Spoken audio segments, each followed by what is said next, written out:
Hi, this is Dr. JACALYN KERBECK, the President, Founder, and Chief Listening Officer here at our network at USA Global TV and Radio. Thank you so much for your loyalty. Thank you so much to all of our guests, to our team members, to our sponsors, and to all of our elevated listeners. Here at USA Global TV and Radio, we provide world-class education, entertainment, hope, and inspiration. We celebrate all of our team members, all of our guests, and all of our sponsors from around the world who come and lead their lives with their hearts to help other people walk into their greatness. If you'd like to be a guest on any of our shows, please go over to our website, usaglobaltv.com, and book your session. Please contact us at info@usaglobaltv.com and subscribe to our channel.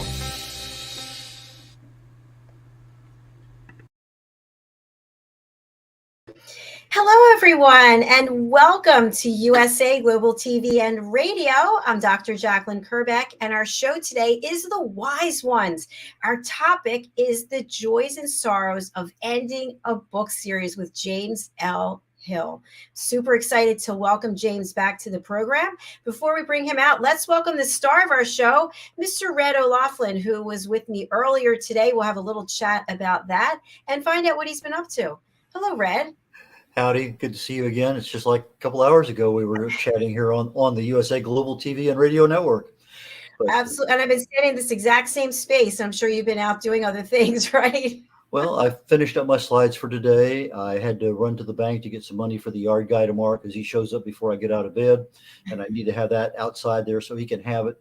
And it's a nasty day here, right around 40, 41 degrees in Houston with rain receding. But anyway, those things happen. It's wintertime. But other than that, just doing exceptionally well. I got my income tax out to my accountant, and it doesn't get much better than that. Well, that's good news. I hired an accountant, so that's great. But let's just have you share a little bit about the show earlier today that we were on. I think there's a lot of value for people. We're on the Wise Ones here today, and then we'll bring out James. Food and Emotions was the show we had this morning, 8 o'clock, I guess 9 o'clock Eastern time. And the whole purpose is we want to talk about how do foods affect us? And sometimes they affect us. We vomit and throw up. Sometimes we say, oh, it tasted good. Sometimes we get inebriated. But sometimes it gives us a false sense of anxiety.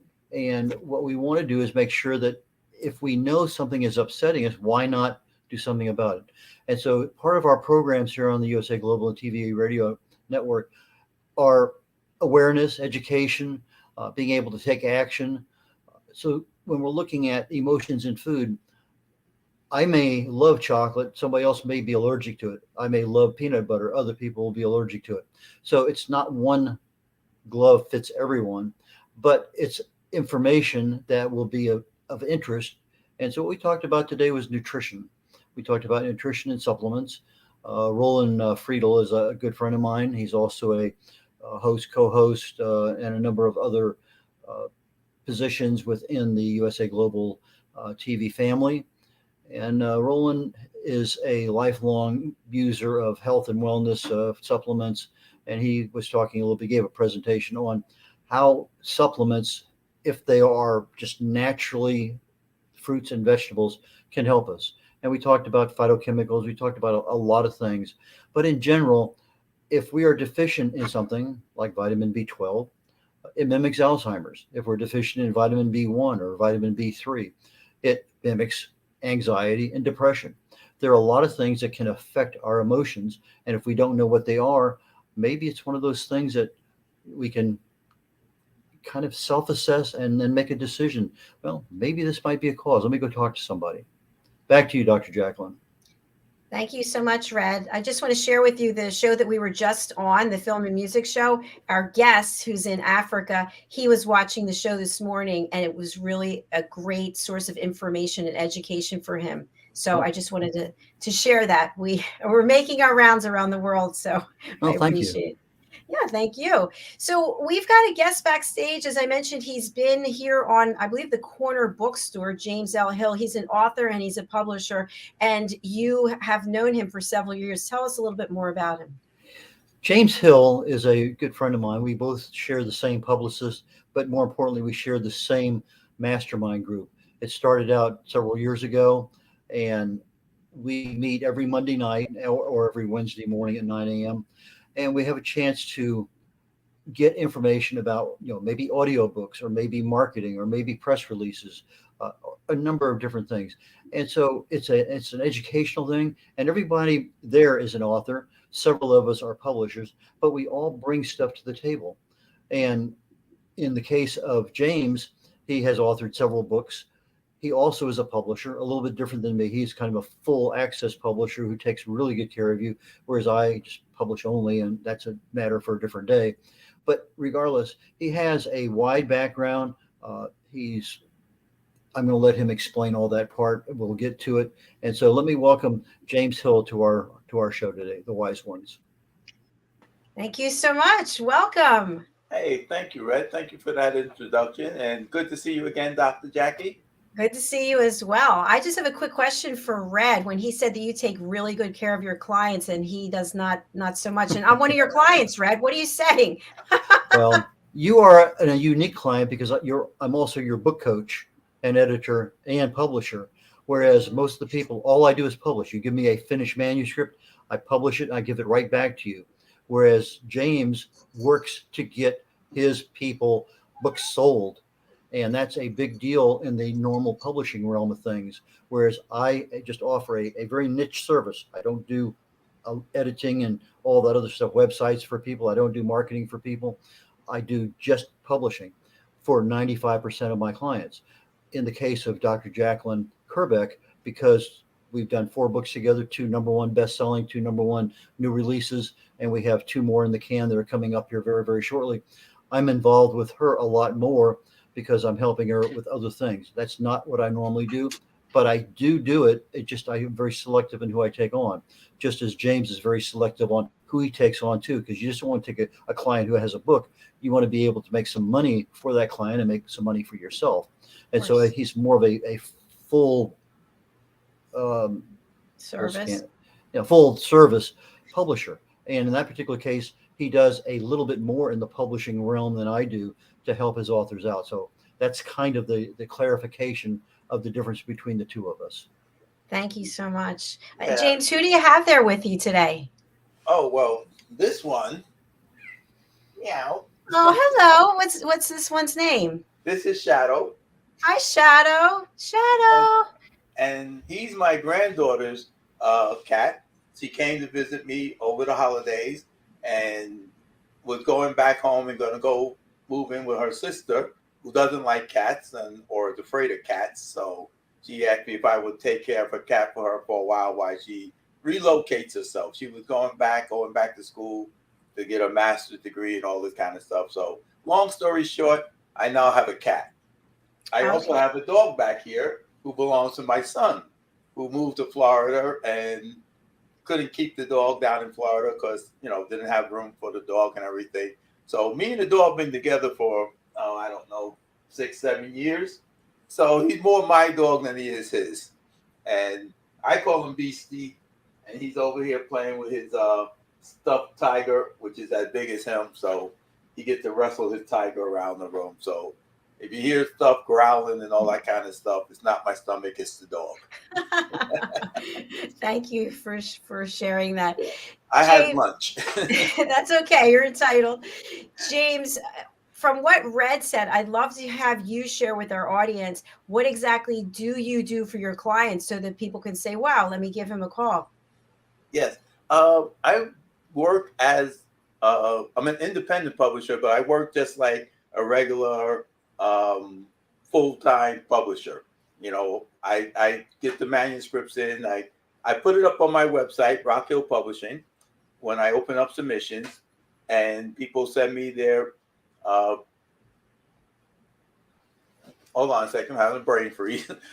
They send me their synopsis and a couple of sample chapters, things like that.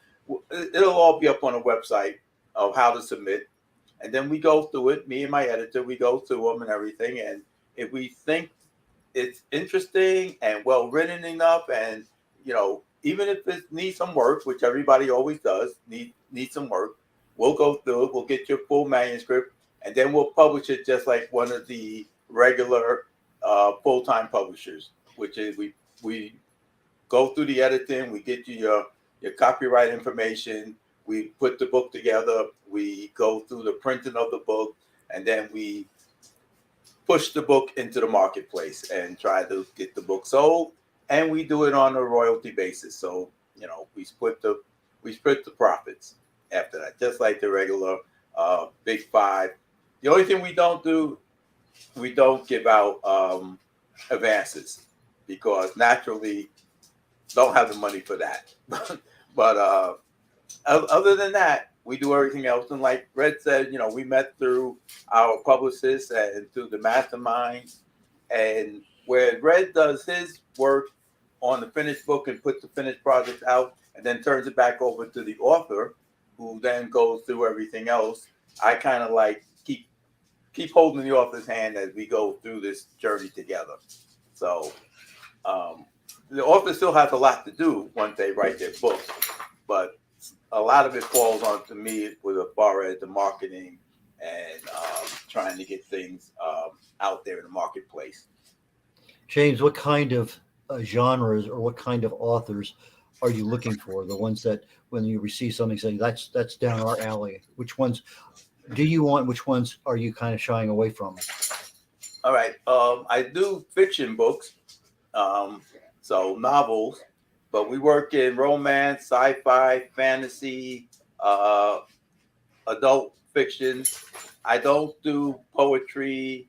I don't really do like Christian novels. There's a whole slew of specialty type novels that I really don't do, but I'm open to some of them. If you come and tell me you have a Christian novel and it's heavily religious, heavily one-sided, that's fine, but that's not where we go. If you tell me you want to do erotica, that's fine, but that's not really where we work. When I say adult novels, we have adult theme, adult language, adult situation. My crime novel is heavily slanted that way, but it's not the whole story, and that's the difference between erotica and adult novels. Two new books I picked up this year. One was children's books that Dr. JACALYN KERBECK has authored. Another person here on this network, Ricky McKenna, is a cookbook. Have you done any cookbooks or children's books? I haven't done any children's books yet. I haven't done any cookbooks. Not really looking to do cookbooks, only because, as you could probably tell, Red, they're very expensive to put together a cookbook. Because of the specialization, you have to put them on heavy cardboard because they got to be able to survive the kitchen. Not only that, she wanted it with spiral bound and spiral bounding and all that kind of stuff. So yeah, I'm not looking forward to doing that. I'm a great cook, or at least I would say I am. My kids probably would tell you something different. My nephew complained that I made him burgers every day. But those type of books are such a niche project that I stay away from that. I stay away from poetry too, only because I used to write poetry when I was, younger, and now I couldn't tell you a good poem for a bad poem, after you get out of the Dr. Seuss era. So if somebody gives you a manuscript that looks interesting and looks like, you can make some sales with it and you want to proceed, generally speaking, from the start of you saying, that looks good, we're going to take it to the time that the book is published and you're starting to market, what kind of time frame are you generally looking at for, say, fiction or romance or sci-fi? I would say a minimum of 2 years. And that's pretty much the industry standards, because it takes time to go back and forth with the edits and takes time to actually put the manuscript together. And then you want to have a little lead time to get some information out about the book before it actually hits the market. So It takes a good year or so to edit a book, to really go through it all, to edit it, find all the nuances and mistakes. I'll just call them mistakes because let's face it, you go through my books on the first couple of go around, you're going to find lots of mistakes. And then, some of the rewrites and things like that where you find plot holes that you didn't even think you had. And anytime someone has to ask you, what did you mean by this in your book? That's a plot hole, so you have to fill it. Anytime you have people ask you, what happened to so-and-so in your book, that's somebody who went off the deep end into a plot hole. So you have a character that shows up in one chapter, and then 3 or 4 chapters later, you never hear from this person again. There has to be a reason why that character is gone. And if you didn't give a reason for that character to be gone, unless it was just a very minor character where you don't expect to hear from, you don't expect to hear the taxi driver again in the story, unless the story is called Taxi Driver. James, I love what you're sharing today. I'd like to ask you about the marketing aspect. It's so hard to get reviews. In fact, we just had some guests on the corner bookstore, and they're doing a little campaign that if you write a review and you can prove that you did it, you're entered into a raffle for a gift card. So what I'm wondering is, as an expert helping people, what can we do to get reviews? Because I know there's companies out there, I've been approached by them on Instagram, where they will have all of these authors around the world. I don't know who they are or where they are, but they allegedly, because it didn't work out, so it's not allegedly, but they were supposed to read my books and then write reviews, and of course it didn't happen. But what is the secret to this? Oh, I wish I knew. The secret is to ask people who buy your book to give you a review. So when you go to some book events and stuff like that, people buy your book. Tell them, please leave me a review, good or bad. I just want the review. The other thing is, you got to research the companies that are telling you to, sign up with us and we'll give you 1,000 reviews. A lot of that stuff sounds too good to be true, and it is. Now, there was one company I was with called Pubby, and I signed up with them for a couple of months. In fact, I ran it for like 2 years, and it was not really worth it, because you had to do a whole lot more to get reviews, and it started to be a type of thing where you're pouring money into this to get reviews, so-called reviews. You had to get points or whatever it was to how the thing worked out. And after about a year or so, I was like, okay, if I'm just pouring money into this and I'm not really getting any reviews out of it, what good is it? And it was supposed to be, oh yeah, you buy other people's books and review them, and then sooner or later they're going to review your books and everything. And it seemed to have been somewhat of a scam. So I didn't really see any reviews coming out of that. So you have to be very careful. I know authors really live for reviews, and we do, because, first off, we would like the good reviews. We would like everybody to tell us we're wonderful people and great writers and, the next best thing to sliced bread. But you also got to be realistic. A lot of people don't write reviews. You'd be surprised how many people tell you to your face they loved your book, but won't write those 3 little letters, I loved your book, and post it anywhere. And then you have Amazon, who will kill a lot of your reviews, because if you didn't buy the book from Amazon, they don't consider you to be a verified purchaser. So I would say, if you want to leave somebody a review and you bought their book at a book show or something like that, then also go on Amazon and get the ebook.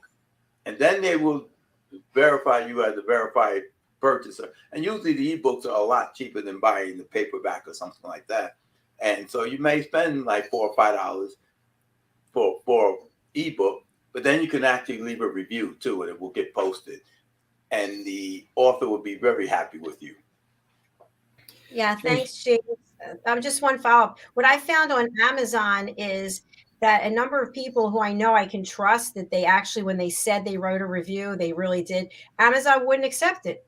So it's really kind of frustrating because at the same time, you don't want to be begging people like, hello, I'm desperate for a review. And then you look at other people in the same category as you, and they have like millions of reviews. It's like, how did they get millions of reviews? What do they know that we don't know? I would be weary of somebody who you never heard of that has millions of reviews. I would be very worried because people have also approached me to say, hey, I'll write a review for you. You write a review for me. I go, fine, I'll send you the book. And they're like, no, I don't want to read the book. I'll just write you a review if you write one for me. And it's like, well, then, no, thank you. But I would like your honest opinion. I could write reviews for myself underneath different pseudonyms and post them if I wanted to do that, So when people say, they have all these millions of reviews, I would be leery that they didn't go buy them from somebody. Yeah, that makes good sense. Thank you. James, we're getting ready to take a break here in a moment, but when we come back, you said that editing takes about a year.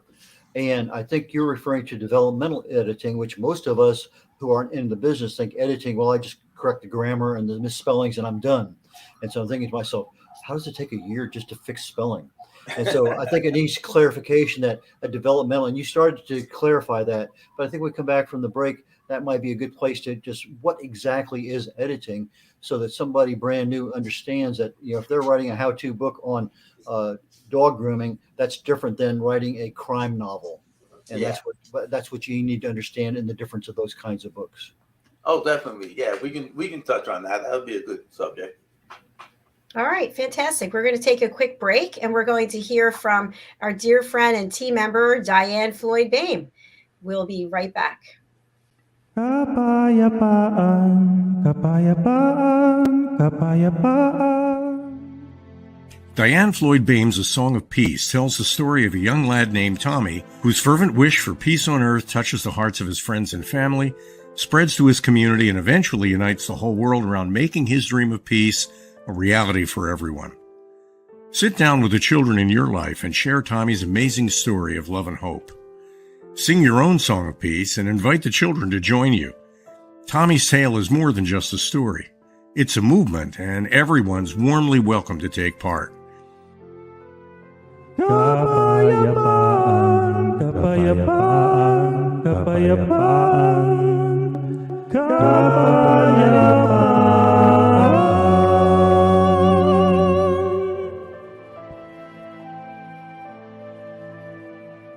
You'll find A Song of Peace, along with many other wonderful learning and enriching opportunities for children of all ages, at DianeFloydBame.com.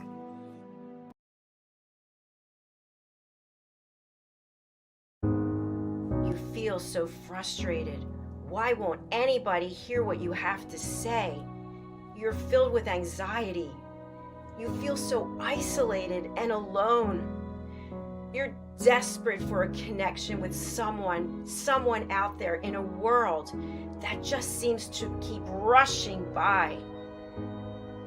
Stop. You have a choice. Learn how to listen at an elevated level through the power of listening educational courses available on usaglobaltv.com. A world where you manifest everything you need and desire through the power of listening.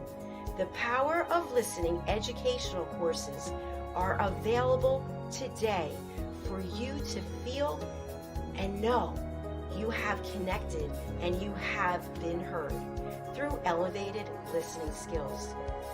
The Power of Listening educational courses and children's books available today on usaglobaltv.com.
everyone. Thank you for staying with us through the break. This is USA Global TV and Radio, and I'm still Dr. JACALYN KERBECK. Joining us for the rest of our show, Mr. Red O'Laughlin. Welcome.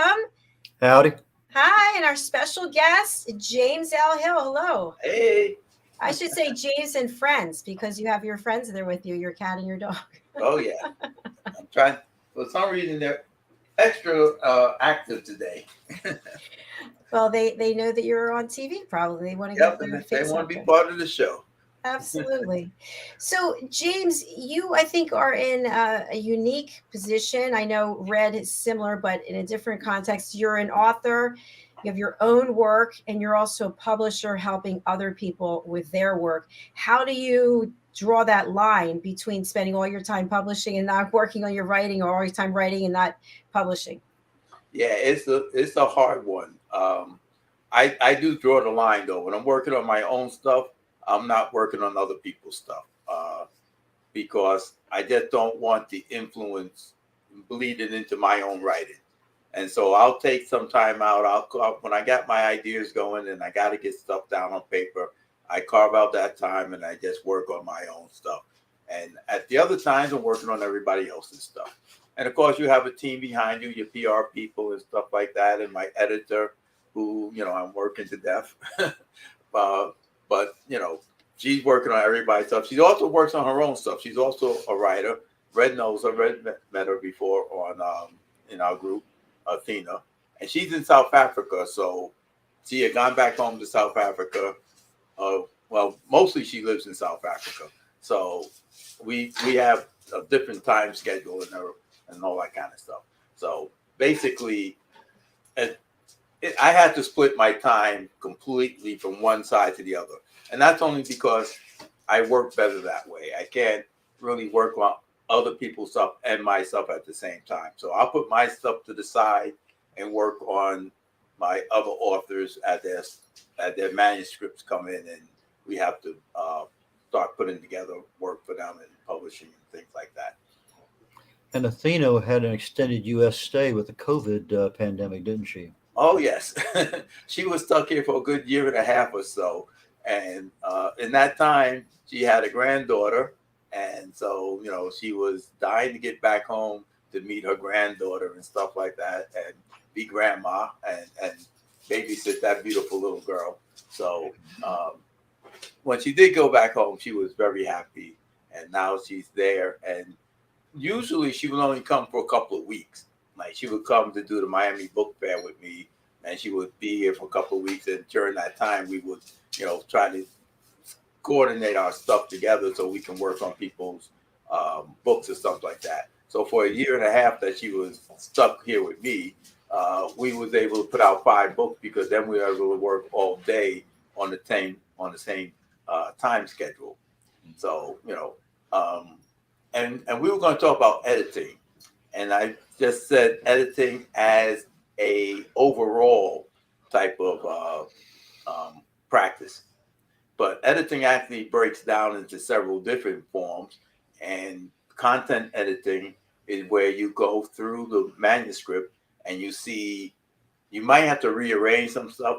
A lot of manuscripts, when you first get them or when you first write them, you start writing and you really don't hit the subject or the story until 2 or 3 chapters in, because you're writing and you're thinking of all this other stuff, and you have to give him background. You have to be building out your characters and the background of your character, and then somewhere in chapter 3 or 4, you might actually start telling the story. Well, when you get that kind of a manuscript, and I'm as guilty as anybody else of doing that, you have to slide that 2 or 3 chapters forward, get the people into the story, and then you can give them the background on the characters. So that's content editing. So you have to find the holes where people had dropped out of the story unexplained and explain why. You also have to find those parts of the story that just wandered off into the darkness, and that thread of the story either need to be cut out or brought back in to explain why did you go down that road and what happened once they got down there. Because sometimes we write stories and we have a great idea one night, and we write a couple of pages, 20 or 30 pages worth storyline, and then it doesn't really fit the story. And another night or two, we even forgot we wrote that. And so, in some chapter you have something that goes off, and you're talking about something on the waterfront, and the one-eyed pirate and all this kind of stuff. And then when you come back a couple of days later and you continue working, you forgot all about that guy. And then you realize when you read through it again that maybe that guy didn't belong in the story at all. It was a good idea, but it just didn't belong there.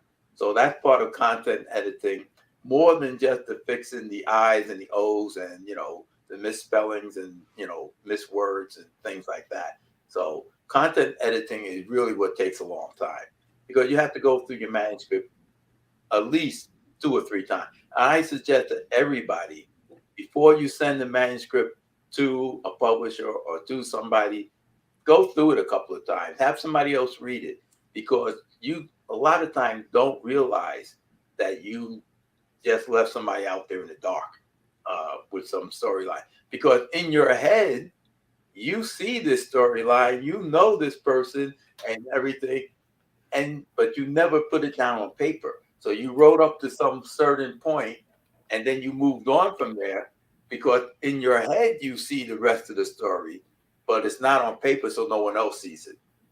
So go through your story a couple of times before you send it off to a publisher. And it sounds like, James, that might be a great reason to have a shorter book as opposed to a big Well, we won't get into how much the publisher cuts down those books. That, what I call bullet stoppers. I can hold that book up in front of me in case, in case I have to run the gauntlet or something, because, when you think about it, and word count books back in the day, when everybody thinks about, oh yeah, you have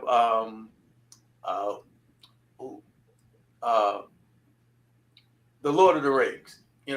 When I read the Lord of the Rings in high school, that thing was like this thick, and I read it because it was as thick as my Bible. And I went to a Catholic school, and rather than having to carry the Bible home every day and read that, because we always had religious homework, and the priest would sit there and check your book bag, and they open it up and they seen the Bible in there, you were good to go. They didn't care if you carried any other book, as long as you had your Bible. And so this thing was covered the same as the Bible was, in brown, big, thick book, and I carried it back and forth with me, and I didn't read it. I just, picked it up and said, oh, hey, this looks like the Bible. Let's stick this in there, because I'm not doing religious homework after all. I can go into religion class and BS my way through that. I don't have to read this stuff. And I started listening to a Led Zeppelin song, which ages me, of course, and ramble on. And in that song, they talk about the Lord of the Rings. In the darkest depth of Mordor, I met a girl so fair. I was like, Mordor? Oh, crap, that's the Lord of the Rings you talk about. Maybe I should read this book. And so, but nowadays, no one has time to sit there and read the Lord of the Rings. You just don't have that kind of time. So cut that book down. In fact, if you wanted to buy the Lord of the Rings now, you're buying it in 3 different, 3 different editions. They have it cut up. So you just don't want to write a book that's 2,000 or 3,000 pages long. People don't want to read it. Athena just read War and Peace, and she has a lot of time on her hands, so she was reading War and Peace, because everybody always talks about War and Peace, but I don't know anybody who read it. Everybody says, oh yeah, War and Peace is a great novel. Did you read it? No. But I heard it was a great novel. Well, I know another part of your background is computer software programming, and there's a certain logic, certain mindset that has to go through there in order to have everything work. And as you're talking about the developmental editing, where's these holes at? Where does these things come in and go out? It got me to thinking that's almost kind of like a way a software programmer writes, because you have to introduce things at certain times. Have you found that your ability, your skills, your talents in the area of program writing has helped you as a developmental editor, or even as an author? Absolutely. And it helps you a whole lot in editing, because we have what we call peer review. So in every really good software shop, you're going to have your code peer reviewed by other developers. And one thing they do, they go through and they read your code and see if it reads well, and because somebody understands it, that you're not writing spaghetti code, which is, look like your code's a ball of spaghetti. It's hard to follow the strings and logic to it. And the other peer review that we do is we try to break the code. We type in things that you would not expect to be typed into the code when it's run. If it's asked for a number, put in your age, everybody's going to type in numbers. Well, not everybody. There's some person who's going to type in 25 in the word 25. And of course, that will then break your code, and you didn't do an exception handling for that. So that type of thing. Can I break this? And can I understand this? Is your logic good? Do you weave so much in there that this thing is too long? And of course, your code takes 2.5 minutes to run. Whereas if I cut out this, did that, do this other thing first, blah, blah, blah, it takes 1.5 minutes. In computer time, a minute is a long time. And you know that if you ever sat in front of your computer and watch that little wheel spin or that little thing go and the time, and you're like, come on, come on, come on. Just think about that when you're writing your code. You don't want people sitting there, come on, come on, come on, and then hitting escape because they think your code is broken. If it's not broken, it's just taking too long to run. So that's part of what I carry into my other writing profession, because that's still writing. When you're writing code and you're programming, you're still writing. You still have a certain amount of logic that you want to follow. You still have a certain amount of creativity that you're following, because basically somebody just tells you, hey, I need a program that does this. And then it's up to you to how does it do it? How do you get to the end? You have this starting point. I got a screen. I got a couple of boxes. I got a couple of this. I'm going to get data from here, there, and whatever. And I wanted to spit out this at the end. And that's pretty much how writing is. I have an idea. I have a couple of characters, and I want to have a murder mystery. And at the end, this guy got to be found guilty.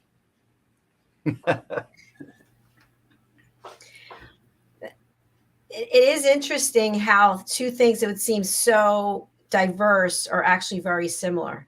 So it's great that you can take your skill set and apply it to different areas. We talked a lot about your publishing, and I know we're running out of time. I'd love for you to be able to share with our listeners and our viewers about the type of genres that you write in, how people can find out more, and what you're working on now.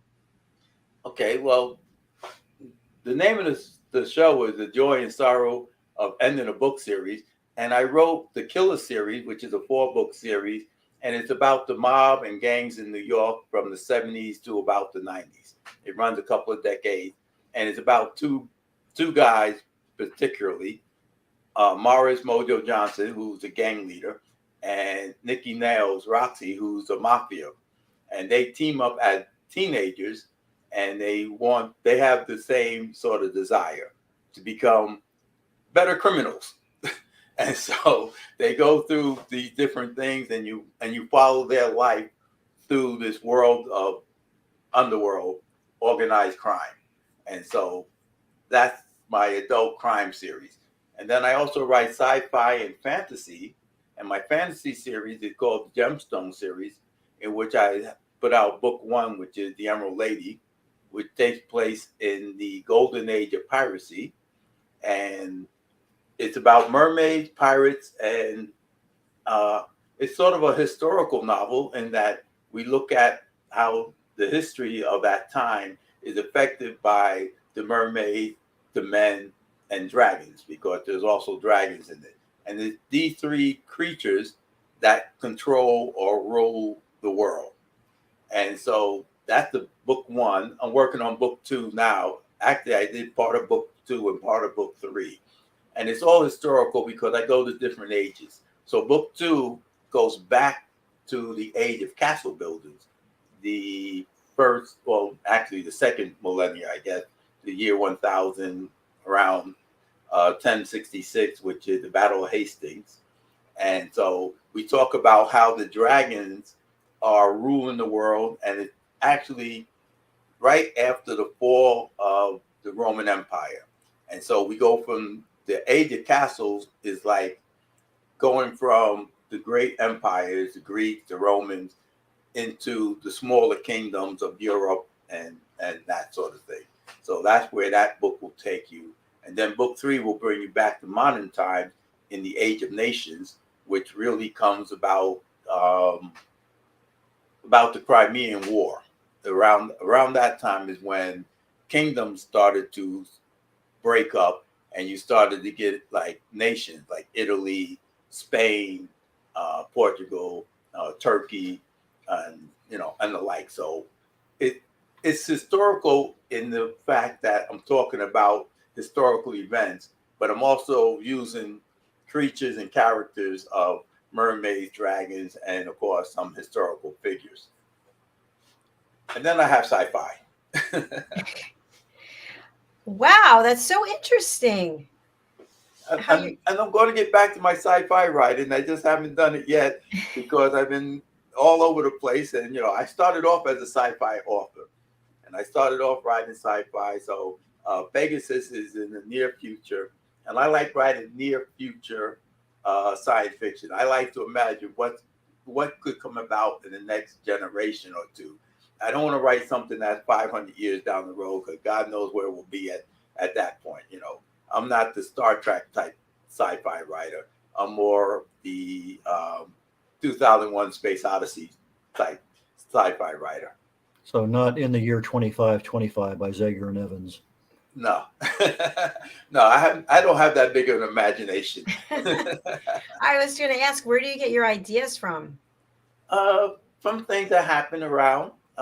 When I read the news, when I see what's going on, especially for sci-fi, I imagine what's happening now and where that could take us. Like right now, they recently created a fusion reaction that actually kept going. Now, it was big news and everybody go, wow, we finally got a fusion reaction going and everything. Yeah, the amount of energy it puts out was very small. The idea was that they bombarded some hydrogen atoms with like 192 lasers and cause it to fuse together.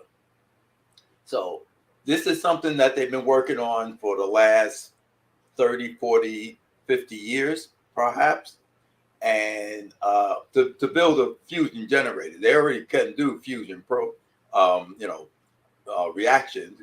We call them nuclear bombs, but a controlled reaction is hard to maintain.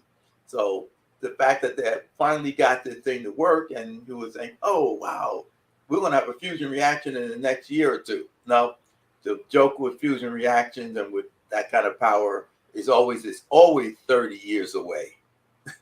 So they're saying, yeah, we got that to work now, but the amount of energy it puts out is like a flash, and to be able to maintain that and get that going is something else. And then the idea of traveling at the speed of light.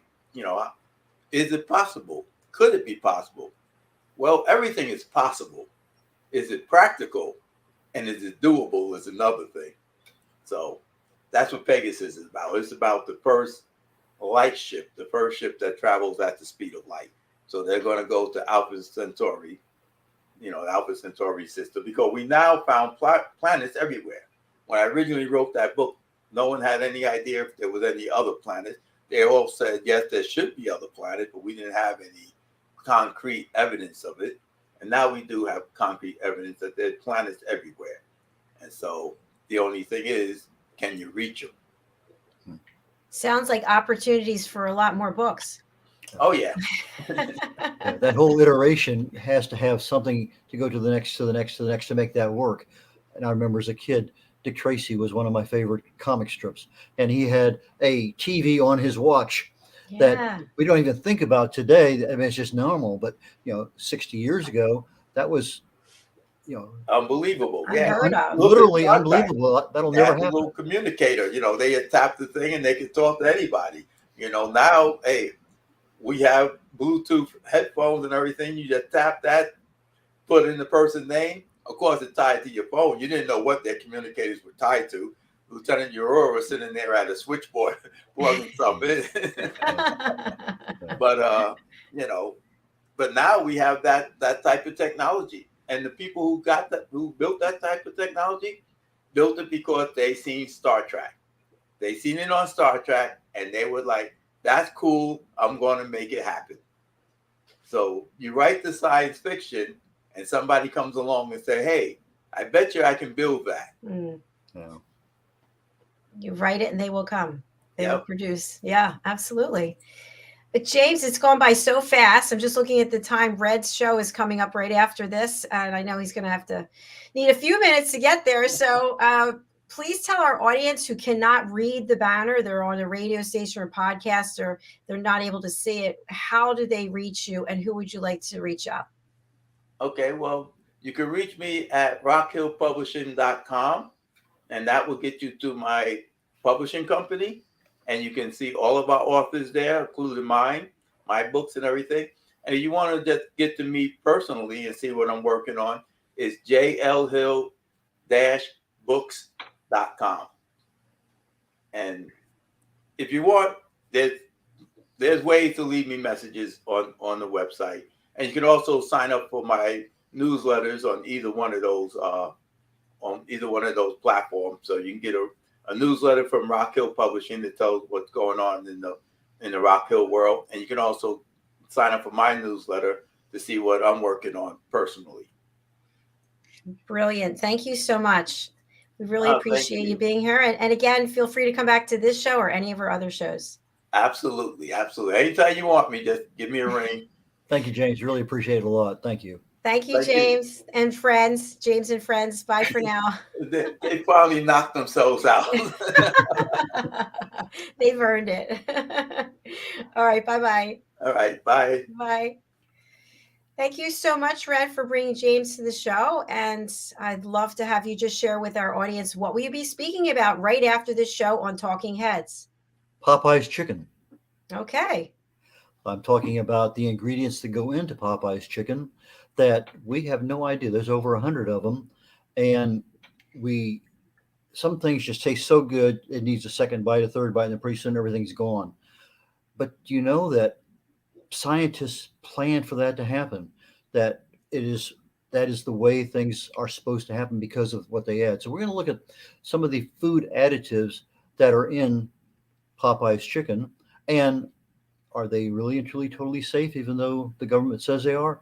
Or maybe there's some other issues that I really need to know about. That's what we're going to focus on today, is Popeye's chicken. Okay. Do I need an attorney ready? No. Might not hurt. Oh, no, Red. All right. Well, thank you so much. How can people reach out to you, and who would you like to contact you? I'm a speaker, I'm a writer, author, publisher, and TV host. And so if you need something in those general areas, my primary focus is on writing, helping authors, getting their books published. That's where I'm at. If you need a speaker on something dealing with health and wellness, concentrating on longevity, that's the area that I specialize in.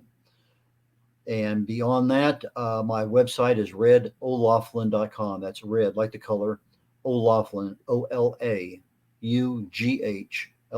So it's red, REDOLAUGHLIN.com. And at my website is my contact information in the banner. And so my primary preferred methods of contact are just phone, give me a call, or email. Those are my two things that I monitor more than anything else. Thank you very much, Dr. JACALYN. Thank you very much, Red. And you can find Red's phone number and his email address in the promo for the show, which is where you're watching it right now. So thank you very much, Red. I'll look forward to seeing you shortly. I'll be over in the other studio here in just a couple of minutes waiting for you. Take care. All right. Thanks. You too. Bye. And thank you so much to each and every one of you who's watching or listening. We really do appreciate it. Just a few very quick announcements. So for those of you who know, I'm also an author, and I'm co-authoring a series of children's books with Mariska Dupree. She's in New Zealand. And I also have a new project that I'm working on with Dr. Madeline Chan, our new book series, which this is obviously just a show graphic. It's not the book cover. It's The Creative Heart's Awakening, the book. So we have a series of 3 books featuring creatives. Our first book is the film and music book. So if you are someone who's in the film and music industry and you want to share your story in this collaborative book project, we would love to hear from you. You'll be able to find out the contact information over on our website, usaglobaltv.com. Also, you can reach us at usaglobaltvandradio.com or drjacalyn.com. The other thing I want to mention to you is that we do have some new shows starting next week.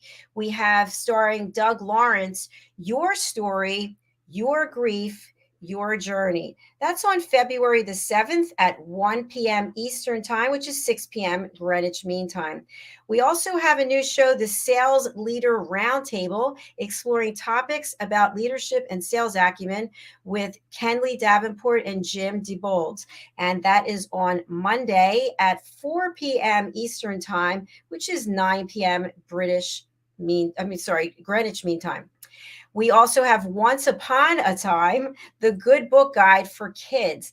This is on Tuesdays. It's going to be featuring Diane Floyd Boehm and myself. If you are someone who has some product, service, education to provide to children, we'd love to have you come on as a guest. This show, I believe, is on Tuesdays. I'm not really sure of the time. And finally, 2 last announcements. One is that we welcome everyone watching and listening to join our team at USA Global TV and Radio by becoming an elevated listener. What does this mean? This means that my other side of my business, which is teaching people how to listen, coaching people on how to listen, is a way in which you can have better relationships within your own family, within your own organization. So you can take the Power of Listening 2-hour course. It's open for everyone, $39, and you can take it at your leisure. Once you complete the course and 7-question quiz scoring 100%, you'll receive a certificate. That certificate goes up on usaglobaltv.com and also over on drjacalyn.com with your headshot. So please go to the link here, drjacalyn.thinkific.com, and we'll promote you and your work for a month on all of our platforms. And last of all, we have a special course that I'm leading, The Art of Being a Professional Interviewer. There are millions of people in the world who are doing podcasts. Some of them are very good at it, and some of them are just starting out and trying to find their way. You will hear during this 2-hour course from many people around the world who are expert broadcasters with decades of experience. Some of them are Ian Palm-Turner, Helen Ashard, Al Cini, Daisy Gideon, Simon McDonald, Philip Sykes, and you'll be able to take away tips from them, as well as what I've learned in over 1,900 interviews that I've conducted in the last 18 months or so. So you can sign up for that on our website. What is it? You know it, usaglobaltv.com. Thank you so much. I look forward to seeing you right back here on Red's show, which is Talking Heads. I'll be producing, so you won't actually see me, but you will see and hear Red. Thanks again for being here. Bye for now.